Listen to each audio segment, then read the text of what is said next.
In tonight's series finale, the B-Mets look to avoid the 4-game sweep at the hands of the Bowie Bay Sox. This is B-Mets pregame. I'm Keenan Crump. Now, while all the attention has been focused on the B-Mets struggles at home in this series, now tonight the B-Mets continue their 6-game homestand against Altoona, but yesterday it was their ace Zach Wheeler who was on the mound in the team's 8-5 victory over the Reading Phillies. And here's what he had to say about his performance. Here at Willett Hall, it's the blue-white scrimmage, the unofficial tip-off to the men's basketball season ahead of their huge matchup on the road against the Kansas Jayhawks, the number 7th ranked team in the nation, on November 12th. So the final score for the Rotunda Show Game of the Week, the Longwood Lancers defeat the Virginia-wise Highland Cavaliers 104-70. Back to you guys in the studio. Now, Wilmer, you've been playing in the Mets organization since you were very young. How has it been playing professional baseball since you were 16 or 17 years old? Yeah, I mean, it was tough, you know. The first thing that it was harder for me was just be away from your family when I was 16.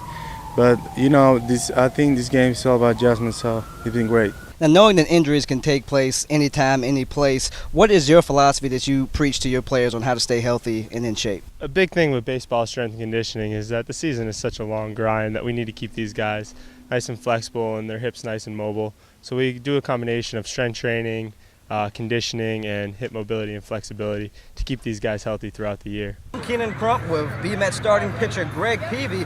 Now, Greg, this is what's the deal, and a lot of pitchers get ragged on when they step into the batter's box, but what's the deal with your swing? Do you like to hit? I love to hit, you know, but can I hit? That's a whole nother story. I love to get in the batter's box as much as I can.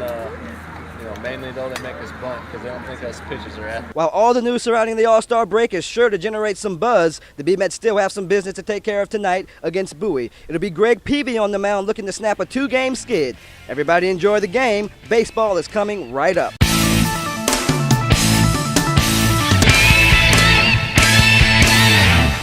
The payoff pitch. Hit to right center field and deep. Garcia back on the run. He won't get there. It rolls to the wall. Flores around third. He scores. Jeffrey Marte delivers the walk-off single. And he gets chased and mobbed by his teammates right by second base. The B-Mets win it 5-4.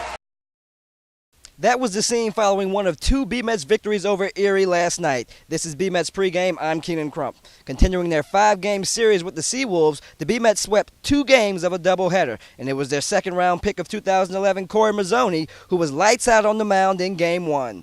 I think this last time I wasn't throwing strikes. I was working behind a lot. I think today I just was getting had a lot of first pitch strikes. You know, had a lot of hitters were behind. I was making hitting the pitches I wanted to hit. So I think the main thing I was just throwing a lot more strikes. I think nothing's changed. I just think I've had a little bit better feel the last 2 starts. And I definitely my fastball feel has been a lot better the last 2 starts. So I think fastball command has been a lot better the last 2. So I think that's been a big difference.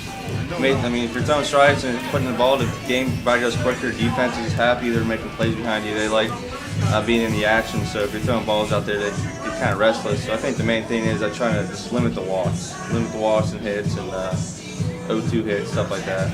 The B-Mets have seen many new faces take to the field halfway through this season, but their newest addition, Michael Fisher, was quick to make an impact in his season debut. All right, Michael, you had a home run in your first appearance with the B-Mets yesterday. What was it like to contribute so quickly in just your first game? You know, I was trying to relax up there and haven't gotten too many opportunities this season, but I knew once the opportunities come along, you just have to get up there, relax, and you just got to play for the moment. Now, of course, this was your first game with the Binghamton Mets here this season. What have you learned from your teammates so far about how good this team can really be in the second half? Well, a lot of these guys were here last year, and when I came back down last year, we had a great team. We probably could have made the playoffs if, you know, if they did the thing where you could win the first half and win the second half. We probably would have been in there. But, I mean, these guys, there's a special group in here, and we know that. We know that wherever we go. And anytime you step on the field, you got a chance to win.